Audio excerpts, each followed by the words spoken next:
Oke, selamat datang teman-teman semua yang udah datang ke Potals, live Potals pada malam hari ini. Terima kasih sudah mau meluangkan waktunya malam weekendnya untuk menonton Potals. Oke, sudah ada Kak Shelly di sini, aku add ya.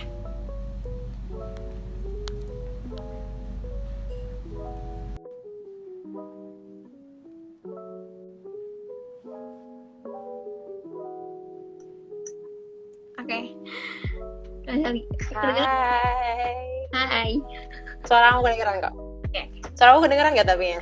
Kedengeran banget. Oke, mantap. Halo Hanifan, pertama kali ini kita ketemu ya? Iya, setelah sekian lama. Bener banget. Kamu gimana nih kabarnya? Baik banget. Dan sekarang lagi deg-degan. Oh iya, Jadi, santai banget. Kita ngobrol-ngobrol lucu aja. Oke, just take it easy, oke. Iya. Oke, makasih teman-teman udah pada nonton nih. Oke, aku mulai ya, Kak. Boleh banget, silahkan. Assalamualaikum warahmatullahi wabarakatuh. Selamat malam semuanya. Kembali lagi ke Potals atau Positive Talks. Dan pada kesempatan kali ini kita akan membahas dealing with social media problems as teens. Jadi aku dan Kak Shelly akan membahas tentang ini. Jadi aku bakal bahas tentang kita gitu. Nah, mungkin teman-teman di sini belum kenal aku. Aku bakal jelasin secara singkat aku tuh siapa sih gitu ya. Jadi nama aku adalah Hanifah Fatmarani. Aku adalah siswi dari SMA Negeri 3 Depok. Dan bisa dibilang aku adalah aktivis ataupun content creator of social life teens issue. Jadi terkadang aku buat konten tentang kehidupan sosial para remaja di usia aku ini di Instagram aku. Jadi kalau misalkan kalian kepo-kepo gitu, pengen ikut juga gitu kan berpendapat, nah kalian bisa follow Instagram aku. Oke, materi ini sangat umum, teman-teman semua bisa ambil positifnya materi ini. Kalau misalkan kalian lihat dari teens-nya aja, mungkin memang iya, karena penguasa dari sosial media sendiri adalah generasi Z, which is itu remaja. Tapi nggak apa-apa, teman-teman semua bisa mengambil hal yang positif dari materi. Oke. Mungkin teman-teman siapa sih gitu ya, bingung gitu siapa sih Kak Shelly ini gitu kan, kenapa aku bisa kenal gitu ya. Jadi Kak Shelly ini adalah guru bimbel aku ketika aku kelas 3 SMP di salah satu bimbel. Oke, aku kenal Kak Shelly gitu. Aku oh iya, udah lama banget ya. Kapan sih aku ngajar kamu? Tahun kemarin ya? Berarti 2 tahun kemarin ya? Iya. Wah. Terus udah lama banget ya. Singkat banget tentang Kak Shelly itu, Kak Shelly adalah mahasiswi dari Fakultas Hukum Universitas Indonesia. Itu adalah impian aku 2023. Jadi aku ngerasa amin, kita doain ya teman-teman ya. Amin banget. Nah, jadi aku ngerasa kepo banget tentang kehidupan Kak Shelly ini, dan aku bersyukur banget bisa bertemu Kak Shelly. Jadi aku bisa jadikan Kak Shelly ini motivasi bagi aku untuk mencapai di tahun 2023. Amin. Kita doain ya teman-teman ya, Hanifah ya, calon FHUI ya berarti 2023 nih. Oke, amin. Waduh, mungkin aku perkenalan dulu kali ya, Hanifah. Iya. Aku mau perkenalan dulu atau enggak? Kakak kenalin atau aku yang kenalin? Atau kakak mau nyapa dulu teman-temannya? Boleh banget, terserah. Nggak apa kali aku sendiri aja biar biar lebih bisa ngobrol sama teman-teman di sini kali ya. Waduh, teman-teman di sini jadinya itu banget ya. Awkward banget nih kayaknya. Oke, sebelumnya perkenalkan, bener banget ya kata Hanifah, nama aku Hikmatu Syaliha. Aku biasa dipanggil Shelly aja. Bukan Shelly aja ya, tapi Shelly gitu ya. Ya benar. Aku itu dulu ternyata kebetulan banget nih bertemu sama Hanifahnya itu di bimbel ya. Jadi aku gurunya Hanifah nih teman-teman. Tapi jangan cemas, kita hampir seumuran juga ya. Jadi nggak ada yang namanya sekarang guru atau siswa ya di sini ya. Jadi waktu itu aku ngajar bahasa Inggris ya sama Hanifah kan ya. Dan aku sekarang fakultas di mahasiswa semester terakhir sih, menuju semester 7 ya teman-teman ya. Insya Allah bentar lagi skripsian nih, doain ya teman-teman. Yaitu di Fakultas Hukum UI gitu. Kegiatan aku mungkin kesibukan aku sekarang itu Duta Humas UI 2021. Aku suka banget sama yang namanya public speaking dan lain-lain. Aku juga sekarang award di Excel Future Leader dan juga ya menjalani beberapa lomba ya terkait hukum lah ya di Fakultas Hukum. Mungkin nanti Hanifah insya Allah ya kalau jadi mahasiswa Fakultas Hukum bisa ikutan lomba-lomba juga nih terkait Fakultas Hukum. Itu aja sih dari aku, Hanifah. Ya, tapi kalau misalkan bahas tentang kesibukan saat ini, mungkin kakak dulu juga, aku dengar kalau kakak itu pertukaran pelajar ya? Bener banget, aku ikut namanya program KLYS, Kennedy Luger Yas, itu setahun ke Amerika Serikat. Itu dari UI-nya sendiri atau gimana, Kak? Oh, bukan. Kalau dari UI itu belum itu ya, bukan yang KLYS ini untuk SMA dulu nih. Ketika aku kelas 11 menuju kelas 12, ya. Jadi aku pertukaran pelajarnya ketika SMA nih. Iya, ketika umur kamu banget nih. Kamu kelas 11 ya sekarang ya? Atau kelas 12? Kelas 11. Kelas 10, oke, kelas 10. Nah, seleksinya itu mulai dari kelas 10 pokoknya di KL Kennedy Luger ini. Dimana dia, kalau kamu tahu AFS, pernah dengar nggak? AFS. Belum sih. Nah, dia di bawah namanya Bina Antar Budaya, sebuah platform di Indonesia. Itu tuh mewadahi beberapa program untuk pertukaran pelajar. Salah satunya adalah program KLYS ini, di mana aku ikutinnya pas SMA, menuju kelas 11, kelas 12 ke Amerika Serikat setahun. Dan ditempatkan di Washington DC. Seperti itu. Oh, seperti itu. Tapi itu berarti keganggu nggak, Kak, itu? Ke sekolah SMA seperti biasanya? Kalau keganggu sih enggak banget ya, malah aku dapet pengalamannya luar biasa banget dibandingkan orang lain gitu. Karena kan namanya juga SMA ya, kita masih labil-labilnya gitu ya nih Pak ya, masih kayak mencari jati diri banget gitu. Nah tapi emang kalau misalnya mengikuti program ini, kita SMA-nya jadi 4 tahun. Jadi aku kelas 12-nya 2 kali nih Hanifah. 12-nya aku jadi senior atau aku juga graduate di sana. Aku juga kelas 12 di sini. Jadi ketika aku berangkat setelah selesai kelas 11, aku balik lagi. Ya aku 2 kali nih kelas 12-nya gitu. Jadi di Amerika 1, di Indonesia juga 1 gitu.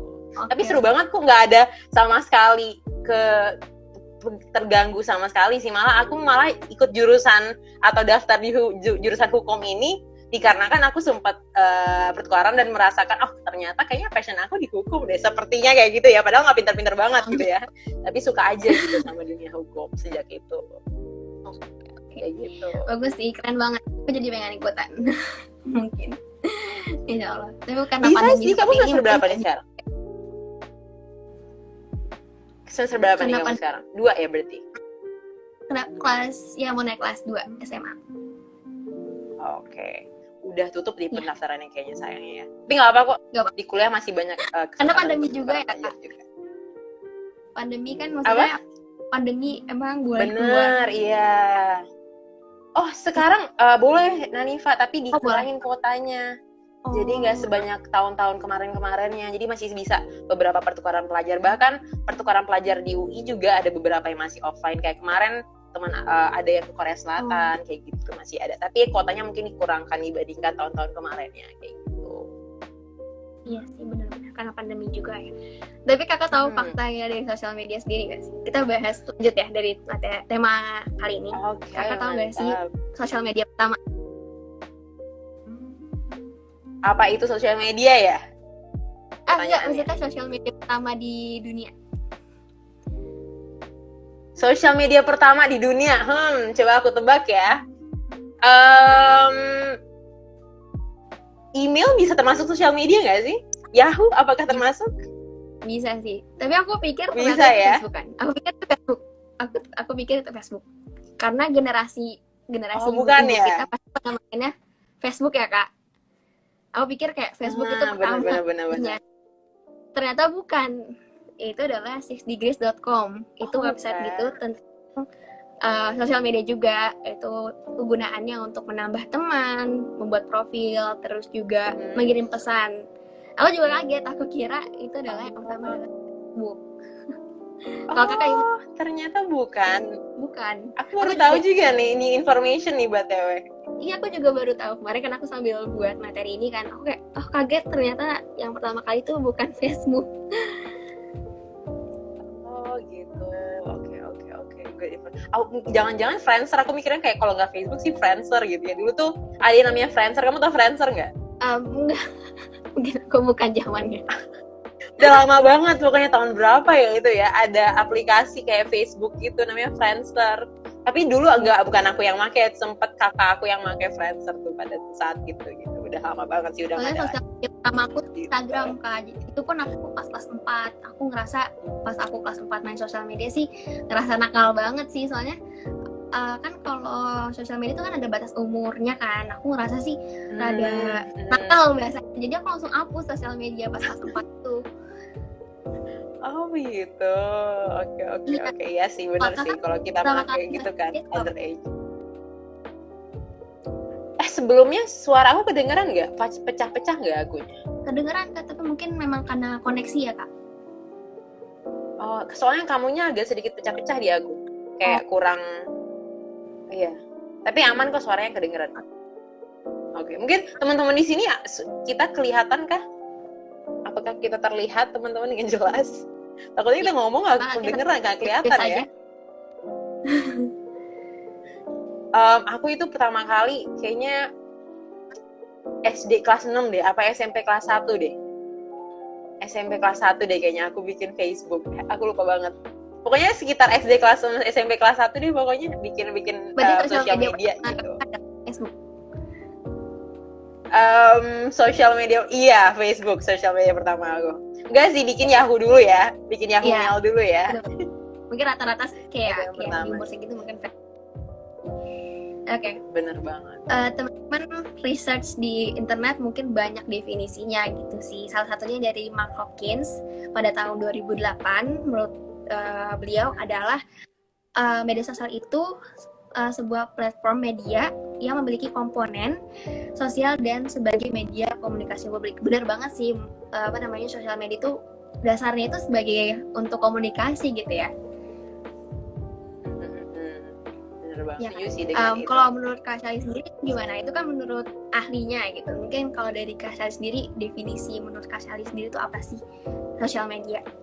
Sosial media ya? Waduh, kalau aku ditanya tentang sosial media, kayaknya aku emang gak tipikal yang gak bisa lepas dari sosial media gitu. Bener-bener unstoppable banget nih dengan sosial media. Bahkan mungkin ada beberapa orang yang pas SBMPTN gitu ya, persiapan ujian gitu kan, mereka misalnya uninstall atau gimana. Aku tipikal yang kayak nggak menguninstall sosial media tersebut gitu, karena itu nggak berpengaruh ke aku. Kalau misalnya aku pengen belajar ya di diri akunya gitu, tapi ada beberapa orang yang emang berpengaruh ya hal-hal tersebut.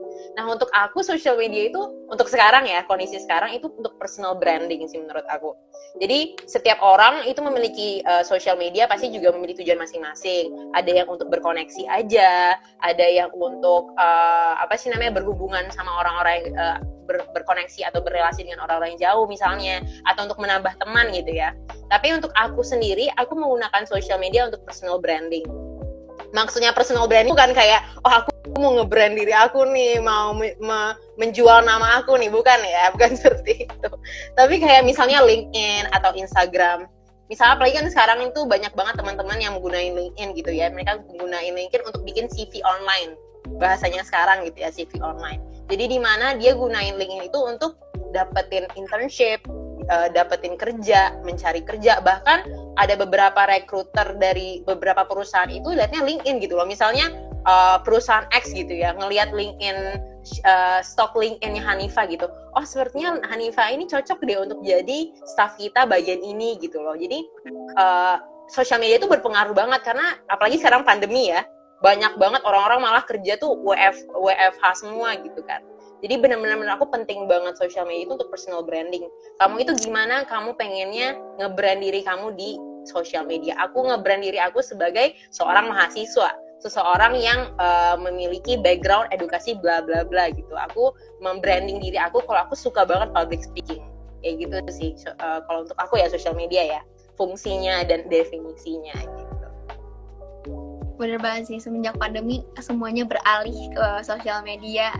Karena kan kita di rumah terus, kita pasti mau cari hiburan-hiburan, dan sekarang hiburan kita tuh lewat sosial media karena banyak tontonan-tontonan ataupun foto-foto yang membuat diri kita tuh senang gitu, ngeliatnya happy gitu, jadi kita nggak bosen di rumah. Kalau menurut aku sendiri ya Kak, social media is all about everything, karena semuanya ada di sosial media itu sebagai kehidupan kedua kita. Jadi di dalam diri manusia hampir semuanya pasti punya dua dunia, ada dunia nyata sama dunia maya. Jadi social media is all a part of their life. Pastinya hampir semua orang punya sosial media. Dan sekarang kegunaan sosial media itu banyak banget ya Kak, bukan cuman komunikasi doang gitu. Mungkin kalau yang dulu komunikasi untuk jarak jauh, misalkan kita punya teman misalkan di Amerika gitu ya, kita tetap menjalin komunikasi lewat sosial media. Tapi sekarang karena pandemi, apapun kayak walaupun teman kita 5 langkah dari rumah gitu ya, tetap kita chattingan aja karena kan harus menjaga jarak dan agar tidak ada kerumunan, ya kan ya Kak. Terus sekarang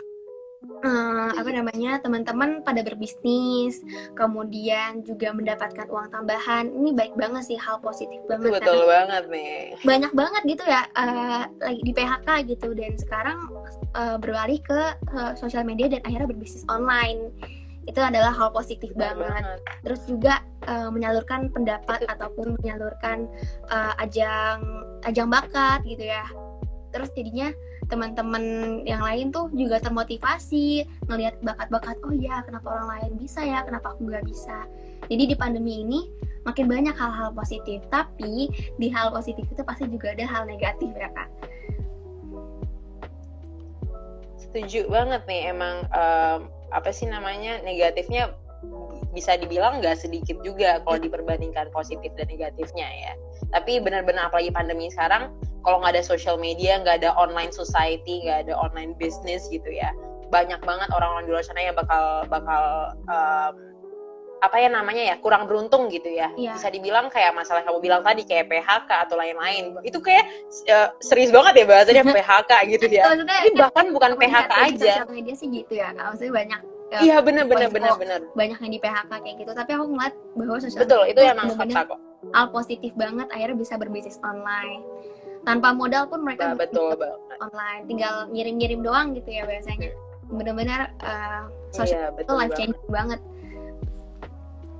Emang bener banget, menurut aku emang sosial media emang penting, tapi ingat aja kalau misalnya kita mau online business, mau melakukan sesuatu secara online, emang ada perlu pelatihannya lagi. Itu sih yang kita harus tekankan lagi ke pemerintah Indonesia ya, atau kita nih berdua nih, misalnya mau ada online business, emang harus cari skillnya dulu, emang harus research sebanyak-banyaknya dulu, karena emang gak segampang itu gitu ya. Karena aku juga ada online business, emang awalnya tuh kayak banyak beberapa kali fail gitu ya, kayak gak laku atau lain-lain gitu ya. Makanya itu tuh benar harus dipersiapkan dari awal dan researchnya sedalam-dalam mungkin kayak gitu. Karena ketika kita melakukan sesuatu pasti ada resikonya pasti ya Kak. Betul sekali. Jadi aku udah bilang tadi kan kegunaan sosial media itu untuk menyalurkan pendapat, tapi terkadang menyalurkan pendapat itu nggak baik ya Kak. Jadi terkesan tidak sopan. Mungkin memang baik gitu karena perhatian gitu dengan menyalurkan pendapatnya, menyalurkan idenya gitu. Terkadang tapi mereka tuh mengeluarkan pendapatnya itu secara sarkas ataupun tidak sopan gitu. Jadi sampai netizen Indonesia itu masuk ke kategori netizen paling tidak sopan se-Asia Tenggara.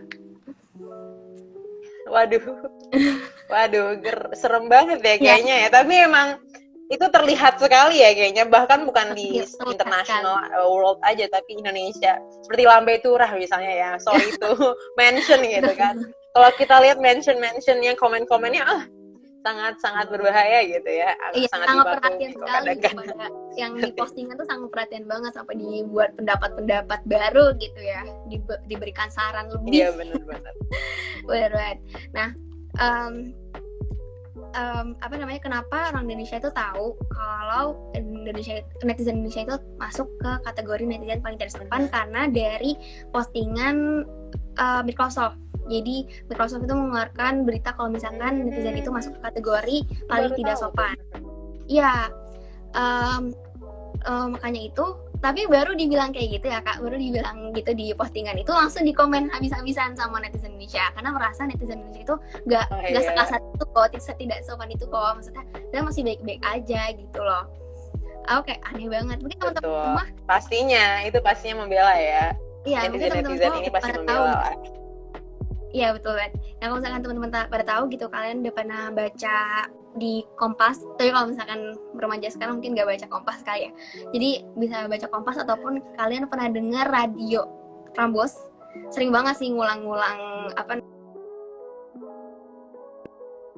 kategori paling tidak sopan se-Asia Tenggara. Jadi kayak ngulang-ngulang terus dan akhirnya membuat kesadaran kita. Semoga sih ya, semoga kita memupuk bahwa pentingnya untuk menjaga omongan kita, bukan omongan sih, ketikan ya, karena ke sosial media. Oke. Contohnya kalau misalkan teman-teman pada ingat gitu ya, itu kasusnya Remar Martin. Kakak pernah tahu? TikTokers asal Filipina. Itu katanya terlalu cantik sehingga dibully oleh netizen cewek Indonesia. Karena cowok-cowok Indonesia sulit itu ya? mendewakan gitu, mendewakan Remar Martin ini sehingga pada cemburu cewek-ceweknya gitu, pacar-pacarnya mereka gitu, karena akhirnya dibully di komentar yang gak baik-baik lah bahasanya. Terus kalau misalkan temen-temen baru-baru kemarin itu ada Dayana. Kakak pernah dengar Dayana dan Vicky Naki itu? Oh iya, tahu. Ya, nah itu juga mungkin, dibully ya, bisa. Ya, mungkin dari pihak Dayananya mungkin ada kesalahan, tapi tidak seharusnya kita selalu menghujat gitu ya. Memberikan saran boleh, tapi pendapat boleh gitu, tapi jangan sampai menyakiti orang lain. Kalau menurut aku sih is okay kalau misalkan teman-teman semua mau mengeluarkan pendapat, tapi jangan sampai merendahkan ataupun menjatuhkan orang lain gitu. Betul banget. Nah, itu bagaimana tanggapan Kak Shelly tentang permasalahan ini? Jika kita sudah memulai dari diri kita, terus bagaimana caranya mengajak teman-teman yang lain, remaja-remaja yang lain untuk menerapkan hal positif dalam berkomentar ataupun bermain sosial media di bermain sosial media gitu di Instagram ataupun akun-akun sosial media lainnya. Kalau menurut Kak Shelly sendiri? Gimana ya, wah dari yang kamu paparkan tadi kayaknya emang complicated banget ya. Emang dilihat dari dua sisi, emang pasti ada yang salah, pasti ada yang benar, pasti ada yang menganggap ini benar. Apalagi kita udah bawa-bawa Indonesia. Karena Indonesia itu kalau udah bawa-bawa apapun yang berbau Indonesia, misalnya kayak berbau bahkan rendang sebagai identitas Indonesia gitu ya, orang pada sensitif semuanya gitu. Kalau kamu tahu drakor, recently ada drakor yang bawa-bawa Indonesia gitu ya. Oh iya, langsung viral banget dan lain-lain. Nah itu menurut aku emang apa sih, mindset terkait Indonesia itu suka banget memberikan komentar-komentar yang sedikit kejam. Itu benar.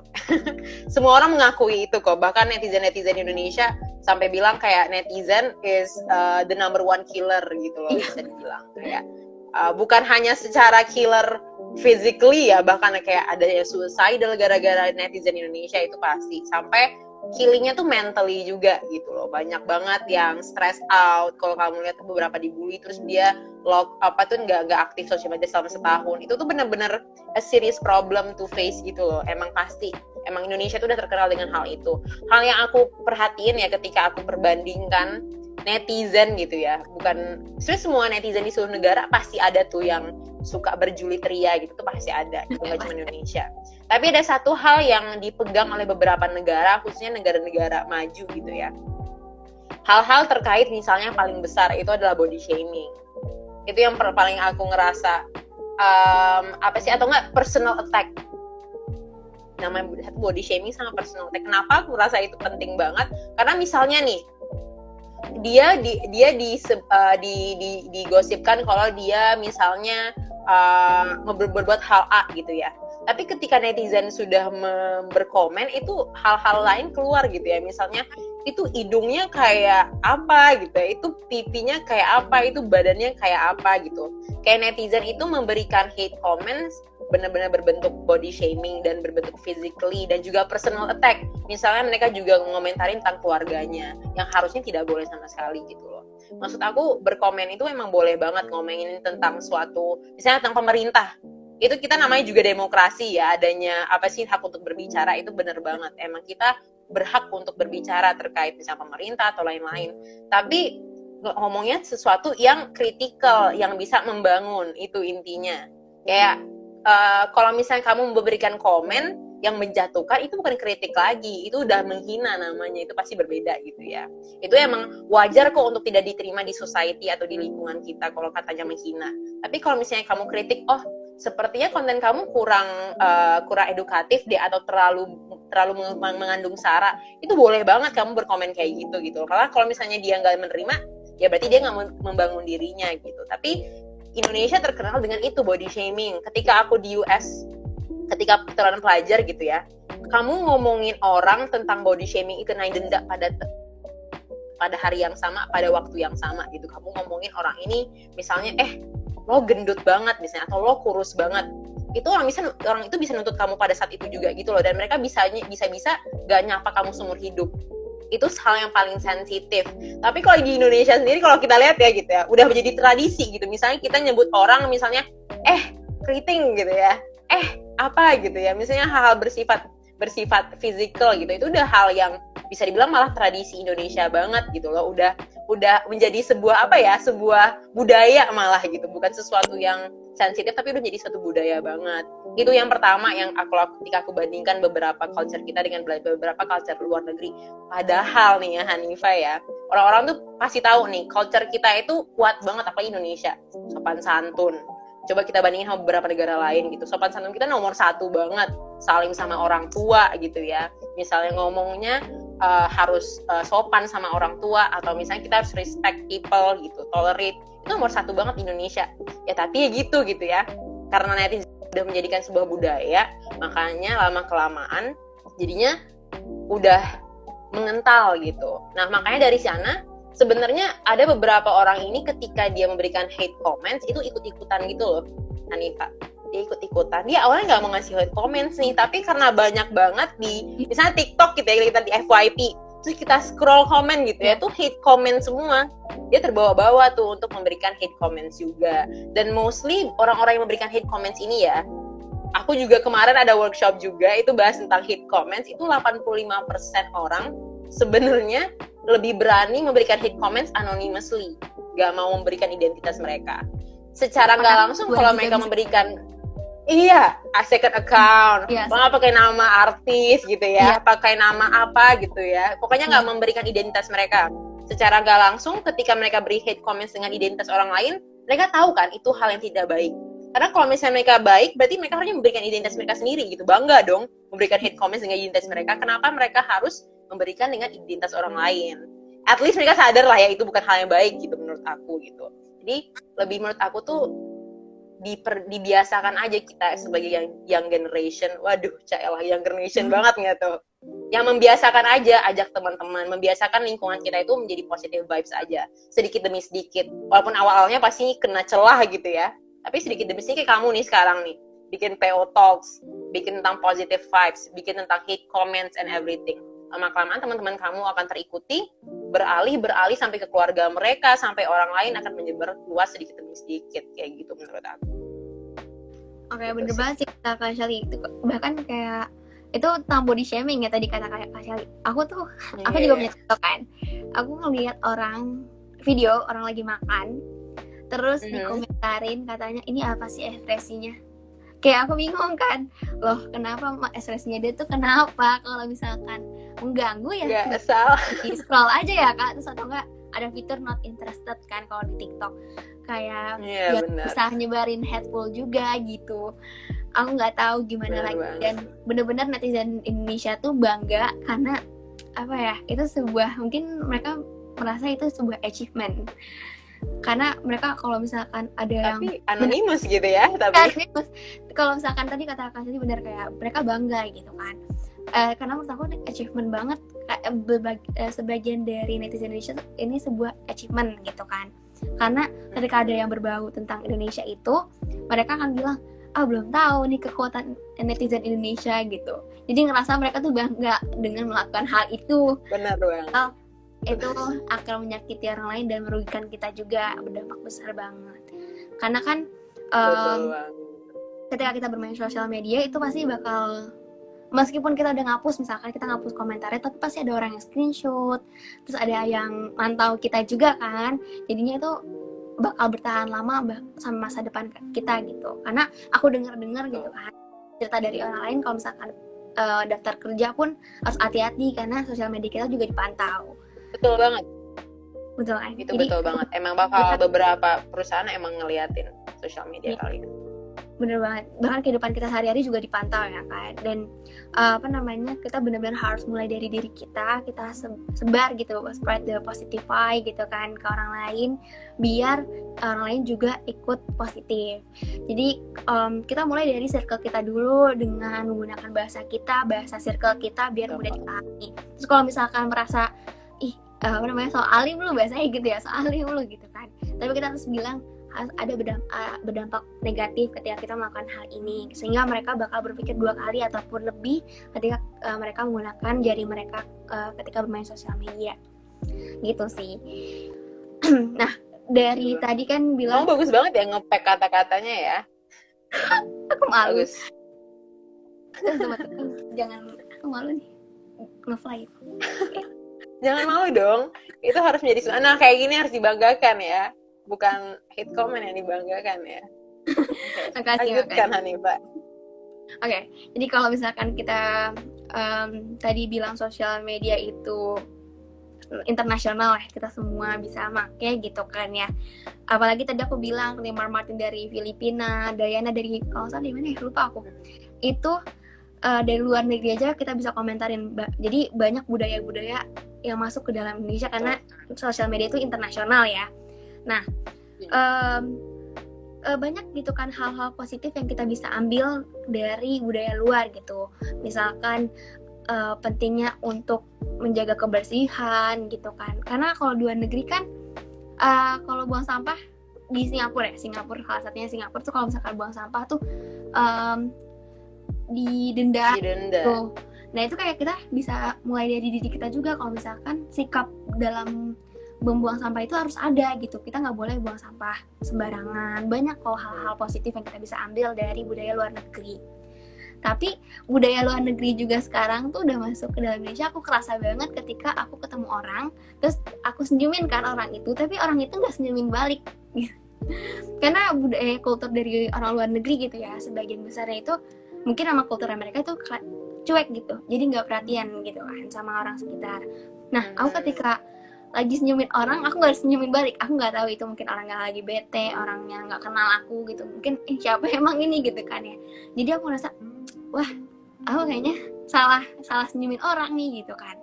Aku ngerasa budaya itu yang udah masuk banget merajalela di Indonesia ini. Jadi banyak banget sih hal-hal negatif yang bisa membuat generasi muda kita tuh terganggu gitu.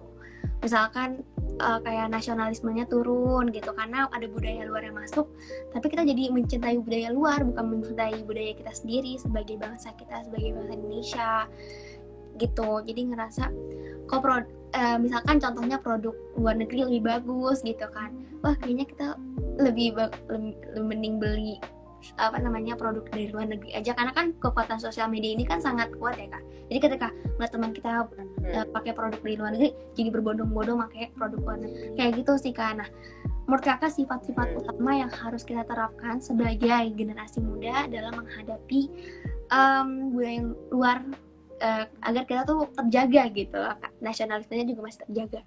Menurut Kakak tuh gimana?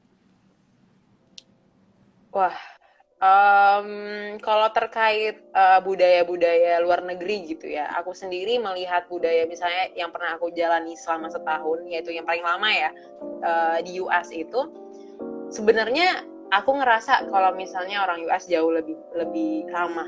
For your information, gitu. Bener-bener apa ya? Misalnya nih aku kan pakai kerudung nih, emang salah satu orang kalau misalnya di US emang nggak banyak ya yang pakai kerudung ya, termasuk di sekolah aku cuma sendiri yang pakai kerudung pada waktu itu gitu kan. Ketika itu aku masih pakai kerudung dan style aku masih B aja gitu ya, maksudnya kayak aku masih anak SMA yang kayak pakai baju kaos gitu atau celana jeans. Bahkan aku waktu itu pernah ke sekolah, aku cuman ganti warna kerudung menjadi warna kuning gitu ya. Jadi warna kuning itu sedikit outstanding ya, sedikit bright gitu ya. Jadi terlihat nih sama orang-orang kalau aku berjalan di hallway kayak gitu. Nah, orang-orang langsung berkomentar gitu kayak, wah, you have a really beautiful scarf gitu. Mereka bener segampang itu untuk melontarkan pujian-pujian. Bahkan kalau aku naik MRT gitu ya, atau KRL-nya US gitu, namanya Metro Train, itu tiap aku masuk pasti ada aja satu atau dua orang yang memuji aku. Atau bahkan bukan memuji aku aja ya, GR juga nih kan, bukan aku doang, tapi semua orang. Misalnya ada mereka padahal cuman bawa botol minum yang bagus gitu loh. Orang bisa segampang itu untuk melontarin I love your water bottle gitu loh, atau I love your jeans, I love your shoes, segampang itu. Makanya aku terbiasa banget untuk memuji orang pada saat itu. Namun sayangnya ketika aku kembali ke Indonesia, aku jadi terbiasa gitu kan muji orang. Nah, aku muji terus kan orang-orang di sekitar aku, tapi ada beberapa orang yang malah merasa kayak gue nggak terlalu deket sama lu, kayak kenapa lu muji gue banget gitu loh, kayak jadi baper atau gimana gitu ya misalnya. Itu aku kaget juga. There's another culture shock ketika aku balik ke Indonesia kayak gitu. Emang bener kehidupan di beberapa negara maju itu individualistik banget.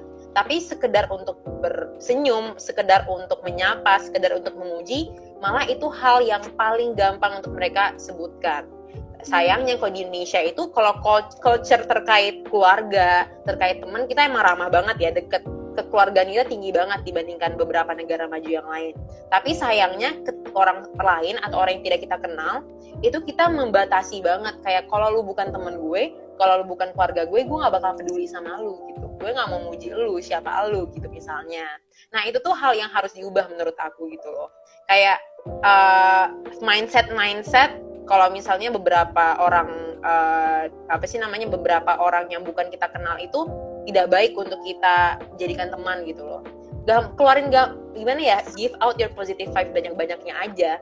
Karena kamu bakal dapat positive vibe juga ketika kalian udah, misalnya nih, Hanifah di sekolah, kerjaannya muji orang mulu, senyum tiap hari, orang-orang juga bakal kebawa positive vibe secara gak langsung gitu loh. Itu pentingnya banget.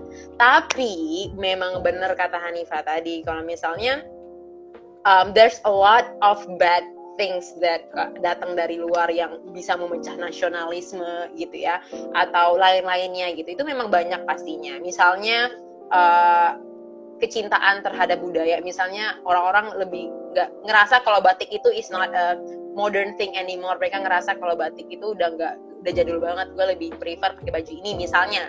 Basicnya kayak gitu ya. Itu emang harus difilter gitu loh. Salah satunya. Dan yang kedua adalah kesopanan.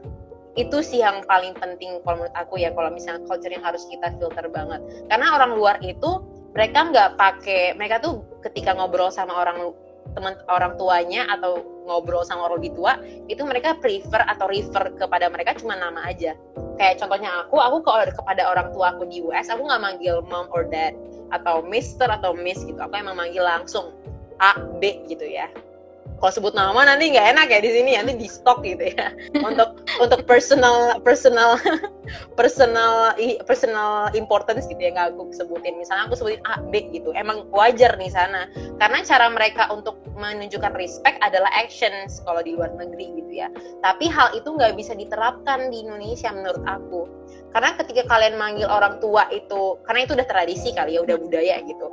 Ketika kamu misalnya Hanifah nih manggil mamanya siapa nih namanya, misalnya Nurul gitu ya, misalnya random banget ya, misalnya Shelly deh nama mama kamu, Shelly beliin aku baju dong gitu loh. Itu secara nggak langsung di mindset kita, oh berarti dia nggak ada respect kepada orang tuanya, berarti secara action, secara aksi dia juga secara otomatis tuh nggak menghormati orang tuanya. Itu perbedaan. Emang ada beberapa culture yang nggak bisa kita masukkan ke Indonesia karena kita memiliki budaya sendiri. Misalnya kita punya budaya ngomong sama orang tua itu baik-baik. Misalnya pakai ibu, pakai bapak, pakai ibu, pakai tante, pakai om, pakai kakek atau gimana gitu ya. Itu udah tradisi secara kita, tradisi melihatkan respect kita. Tapi kalau kita bawa culture tersebut gitu, padahal culture itu bagus loh sebenarnya untuk mereka. Karena mereka mempererat hubungan antara ibu dan anak, mempererat hubungan antara guru dan siswa gitu ya. Tapi ketika kita bawa ke sini jadinya buruk.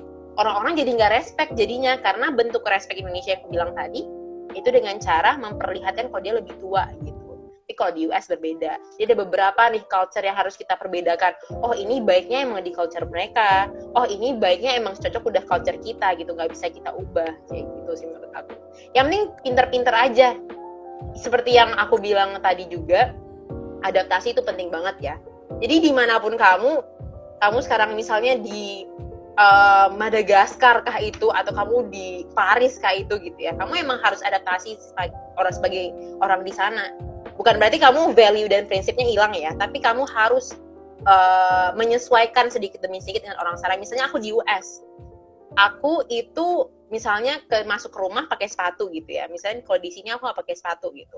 Nah aku harus sesuaiin tuh beberapa prinsip orang sana. Yang penting asal nggak mengganggu prinsip dan value aku sebagai seorang orang Indonesia dan orang Islam.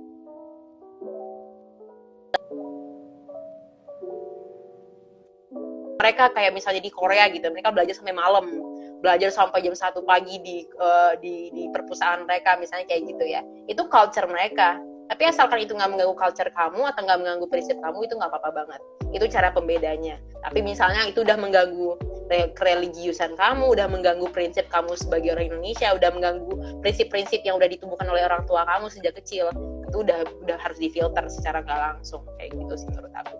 Misalkan di US itu banyak banget culture yang bisa diambil, tapi banyak banget juga culture yang harus kita tahan biar nggak masuk ke Indo.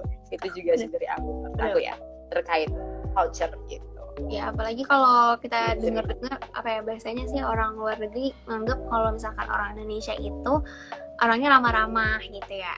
Jadi mungkin betul. Malah kebalikannya gitu kan sekarang. Tapi nggak apa-apa, kita mulai dari Iya benar. Jangan sampai kebalikan ya. Iya benar. Kalau kata Shelly tadi sih, kita mulai dari diri kita dan akhirnya orang lain juga bakal ngikut positif kayak kita.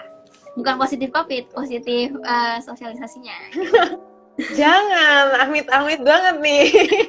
Hanifah, waduh. Stay safe ya teman-teman ya. Iya, Jangan teman-teman. sampai. Nah, bener banget tuh kata Kak Shelly. Udah menaik loh sekarang kasusnya. Iya, lagi naik banget di Jakarta. Udah menaik lagi nih kasusnya. Iya, mungkin gara-gara lebaran kemarin tuh. Kesel banget, orang mudik ya. Iya, tapi benar kata Kak Shelly tadi gitu kan. Bener-bener poin yang tadi Kak Shelly sampaikan tuh bener-bener sama kayak poin aku. Bijaksana, adaptasi, dan juga berpendirian. Jadi kita pasti yang bermain sosial media itu udah pada uber kali ya biasanya. Pasti kita bisa memilah mana yang baik, mana yang buruk buat diri kita, buat lingkungan sekitar kita gitu pastinya. Dan juga kita harus adaptasi. Kita juga salah satu ciri-ciri makhluk hidup harus bisa beradaptasi. Jadi kita harus banget sih. Ya sebagai manusia, sebagai orang, kita harus bisa beradaptasi pada lingkungan sekitar. Jangan sampai kita saking cintanya sama negara kita, itu juga nggak baik ya. Saking cintanya sama bangsa kita sampai merendahkan bangsa orang lain, itu sih ya itu malah itu nggak cinta namanya. Iya, itu bukan. Itu nggak cinta, itu obses ya namanya. Kalau kita emang cinta sama Indonesia, kita pasti menjaga nama Indonesia dimanapun kita ada. Itu berarti bukan cinta kalau menjelekan ya, teman-teman. Iya, betul banget. Terus yang ketiga adalah berpendirian. Jadi ketika kita seorang Indonesia, seorang rakyat Indonesia, kita punya bangsa kita sendiri, tapi kita juga tetap harus memilah, bahasanya tadi bijaksana tadi, memilah. Kita harus tahu apa yang baik buat diri kita. Jadi kita harus berpendirian, harus bagus, kita tahan gitu kan budaya-budaya buruk dari luar negeri, dan sehingga kita tetap positif gitu. Tetap menjadi rakyat Indonesia yang baik dan bijaksana. Itu semua sudah melewati kita ya Kak, tema pada kali ini adalah sosial media, yang permasalahan yang ada di remaja ini.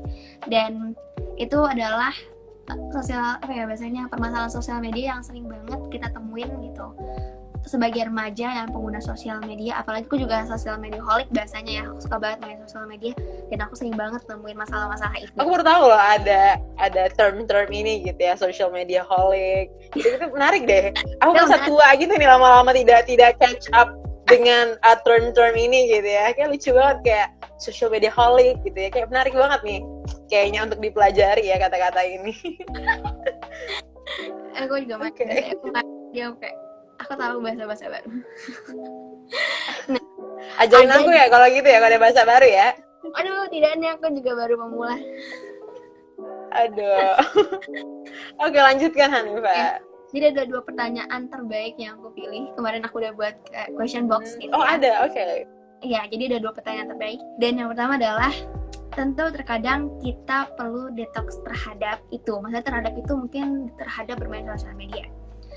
Kira-kira menurut kakak perlukah detox dari sosial media ini, dan efektifkah ketika kita detox dari sosial media? Menurut kakak gimana? Detox dari social media ya. Menurut aku seperti aku bilang dari awal tadi sih, seperti kayak detox social media itu benar-benar tergantung itu ke diri kamu masing-masing. Kayak contohnya aku sendiri, aku rely on social media a lot. Kayak aku benar-benar butuh social media sehari-hari aku. Adanya internship, ada acara, ada apapun itu aku butuh banget dengan social media gitu ya.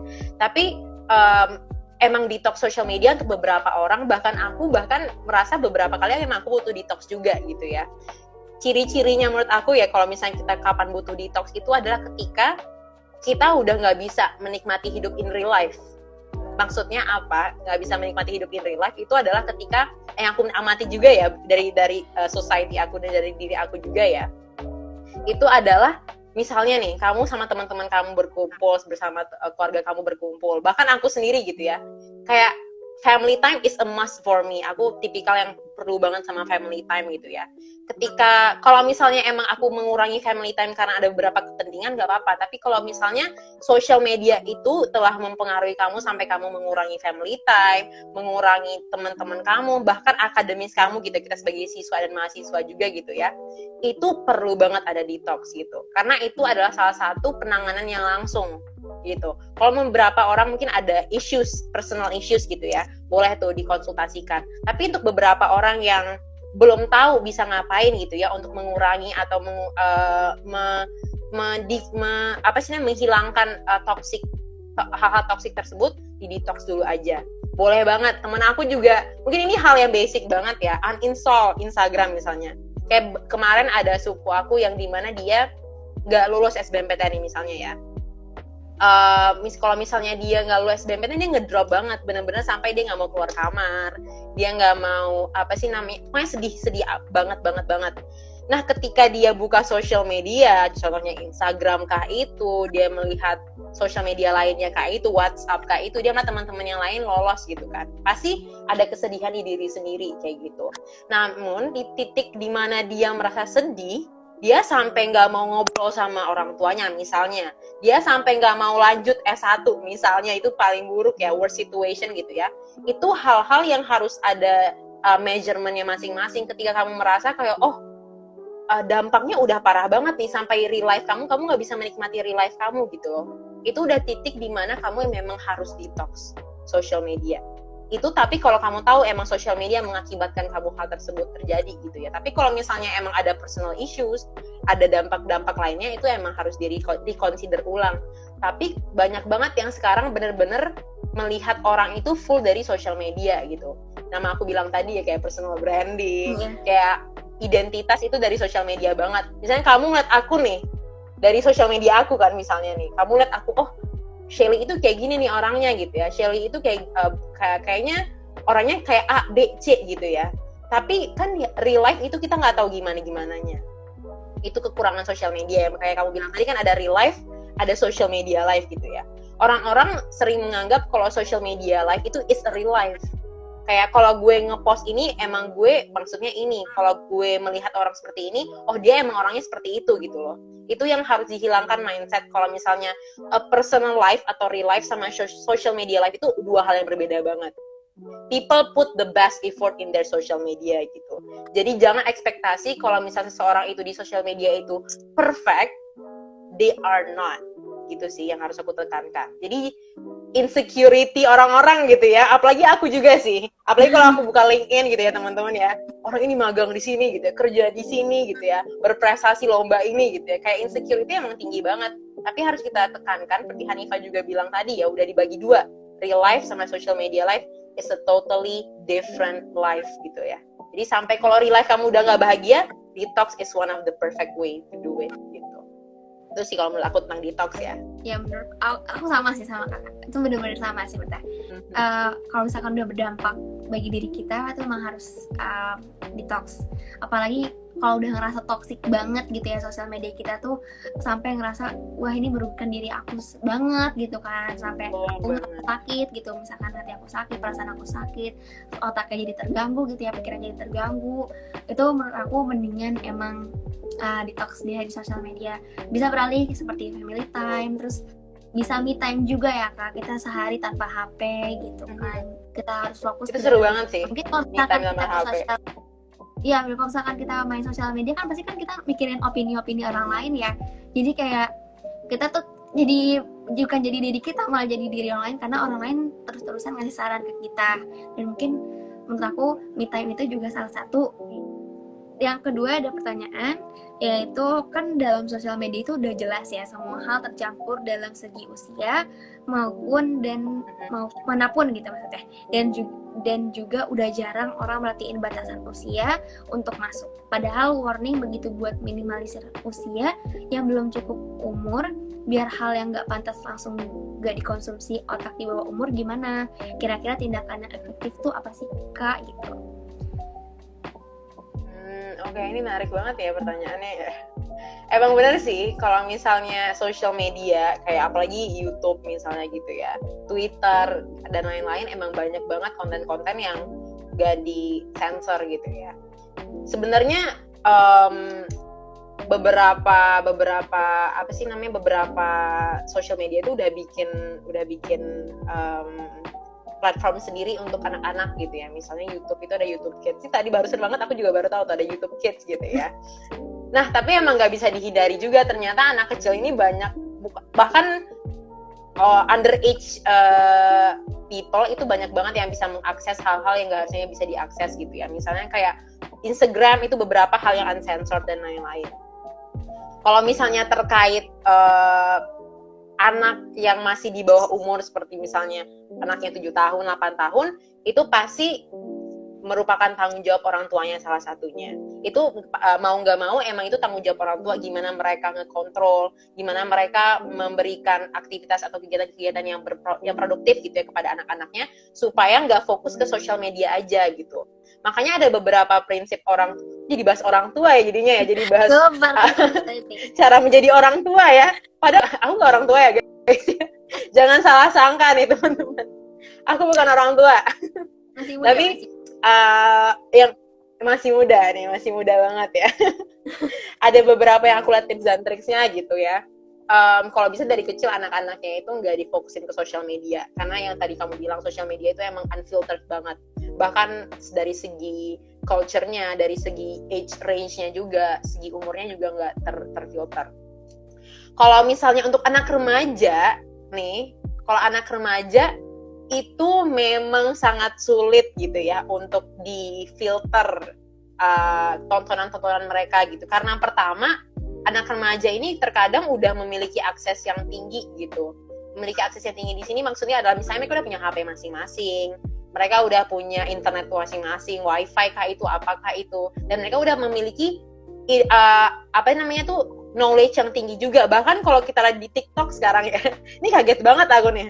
Kayak bahkan anak-anak TikTok itu banyak banget yang umurnya 11 gitu kan, 12 yang udah terlihat sepertinya bukan anak 11-12 tahun gitu ya, sepertinya gitu.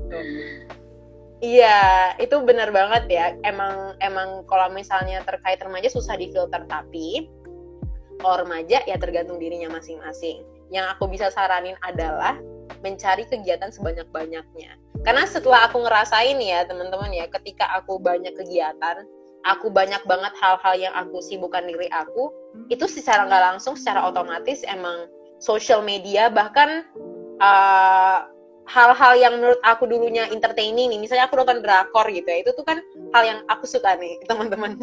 Aku suka banget nonton drakor nih misalnya, aku suka banget nonton series misalnya di Netflix contohnya gitu ya, itu kan bukan hal yang negatif, tapi hal yang entertaining gitu ya. Bahkan gara-gara aku sibuk, aku jadinya berkurang nih entertainment time aku gitu. Jadi kalau misalnya teman-teman secara nggak langsung otomatis, kalau teman-teman udah banyak kegiatan, bahkan kegiatannya nggak harus kegiatan yang keren menurut teman-teman ya, perception orang beda-beda. Teman aku ada yang kegiatannya cuman volunteer di apa sih namanya, di daerah rumahnya itu untuk belajar bahasa Inggris, atau bahkan dia bisa Mandarin gitu ya, untuk volunteer bahasa Mandarin gitu ya.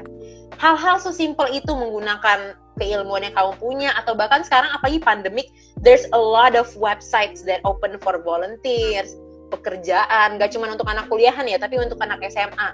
Banyak banget volunteer-volunteer di luar sana yang dibutuhkan kegiatan-kegiatan, bahkan kayak workshop, seminar, itu banyak banget. Kalau kalian tahu kan, pasti timeline Instagram, timeline Line, apapun tuh penuh dengan seminar, workshop gitu ya. Betul. Gak ada ruginya untuk mengikuti hal-hal tersebut gitu teman-teman. Apalagi kalau misalnya workshop atau seminarnya menghasilkan skill atau menghasilkan sertifikat malah yang membantu CV teman-teman gitu. Bingung ini itu kadang adalah beberapa anak-anak sekarang tuh kayak, CV gue kosong nih, gak ada apa-apanya gitu, kayak gak bisa nih gue daftar ini, daftar itu, daftar ini, misalnya kayak gitu ya. Tapi dari diri mereka sendiri, mereka juga udah gak mau mulai gitu loh Hanifah. Kayak misalnya banyak workshop yang ada, banyak seminar yang ada. Workshop ini juga nanti berujungnya misalnya ke kegiatan A, B, C gitu loh. Jadi keinginan dari teman-temannya masing-masing terlebih dahulu gitu yang menentukan teman-teman gimana ke depannya. Aku juga CV aku dulu jelek banget, SMA tuh bener-bener kayak masih kosong, masih kayak berantakan gitu ya. Tapi aku pengen tahu caranya gimana cara bikin CV yang bagus. Gimana caranya bisa aku membuat CV aku terlihat bagus nantinya. Walaupun aku masih semester 1 misalnya, masih semester 2 gitu. Gimana caranya? Aku cari tahu. Seperti sekarang nih Hanifah, saya pengen cari tahu terkait sosial media. Menggunakan platformnya untuk mencari informasi banyak-banyaknya gitu. Jadi kegiatan nomor 1 sih, perbanyak kegiatan. Karena kalau kalian mendapatkan konten-konten kayak gitu, atau misalnya dapat konten-konten yang gak baik, gak ada yang bisa dibanggakan gitu loh maksud aku. Kalau kalian cari kegiatan, bahkan kegiatannya cuma webinar, atau kalian cuma seminar gitu ya, itu hal yang sangat bisa dibanggakan. Bahkan mungkin orang tua kalian bakal bangga gitu terhadap kalian. Oh, anak saya sibuk nih, produktif, bla bla bla bla bla gitu loh.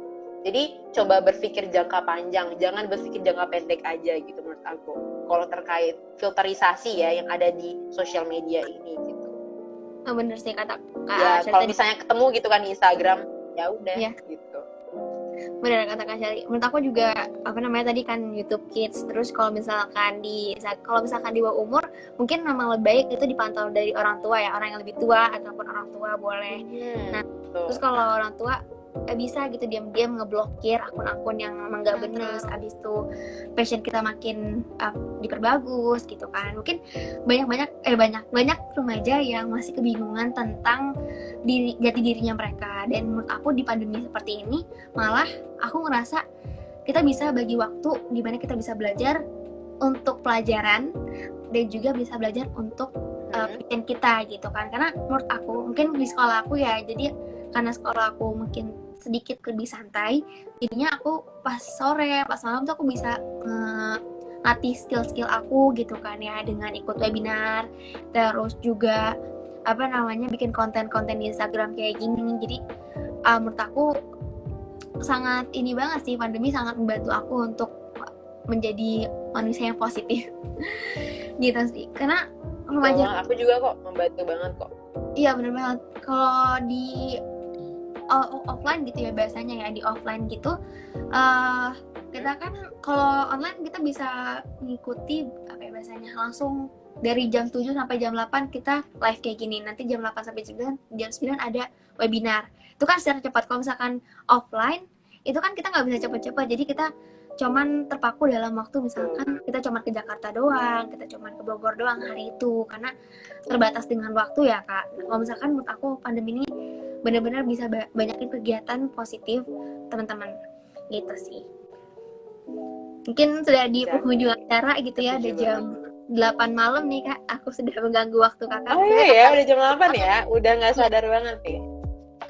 Mengganggu waktu Kakak karena Kak Syali ini sangat sibuk teman-teman. Jadi nggak apa-apa banget. Sangat bersyukur teman-teman. Tapi benar kata kamu kok, sekarang pandemi ini sangat sangat berpengaruh banget ke aku nih, karena kayak jadwal aku bisa teratur itu gitu. Misalnya kayak tadi aku habis ada workshop sampai jam 5.30 gitu kan, terus aku ikutan live ini, terus aku mengerjain tugas abis ini, aku rapat abis itu, kayak walaupun penuh tapi aku bisa mengejar semuanya kan, kegiatan aku jadi banyak.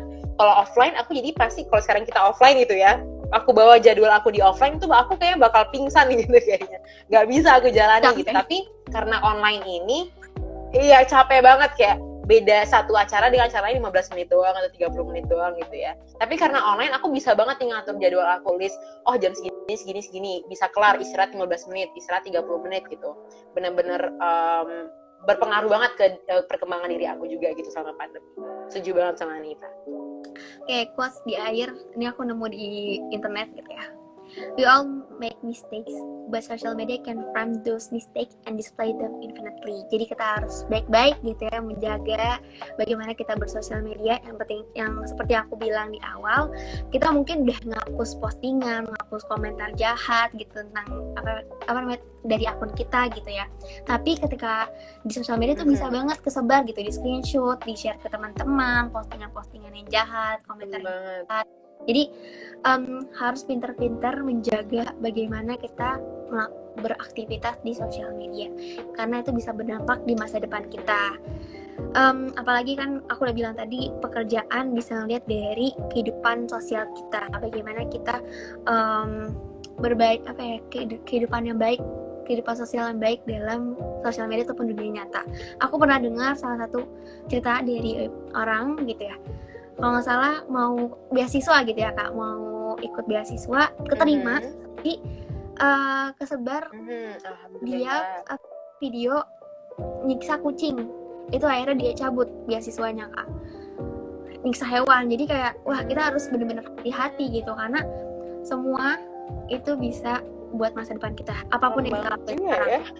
Iya, makanya harus hati-hati kita dalam itu lucu banget, kenapa disiksa. Aku suka masalah kucing ya, jadi kayak tidak tega nih mendengar disiksa kucingnya. Kalau aku sih hamster, aku punya lanjut. Gimana? Jadi kalau aku punya hamster banyak, jadi kalau misalkan teman-teman mau beli hamster, kalian boleh. Aduh. Berapa hamster kamu emang? Ada berapa? Berapa hamsternya? 10 lebih. Wah, aku trauma sih ya sama hamster. Pernah digigit soalnya, jadi kayak pernah dulu punya. Biasa lah ya, anak-anak dulu pasti pernah punya hamster, kayak bagian punya hamster. Tapi trauma aja gitu ya guys. Digigit. Aku juga pernah dengan perhamsteran ini. Oke. Aku traumaan aja anaknya gitu. Emang cupu aja. Oke, makasih banyak Kak Shali udah meluangkan waktunya di malam weekend yang mungkin Kak Shali refreshing gitu, nonton film tapi harus ikut live bareng aku. Gak apa-apa ya Kak, kan kita sharing ilmu, jadi apa-apa banget, aku seneng banget kok sharing kayak gini. Alhamdulillah. Oke, teman-teman, kamu masih di BTA nggak tapinya? Kenapa? Kamu masih di BTA? Aku udah enggak.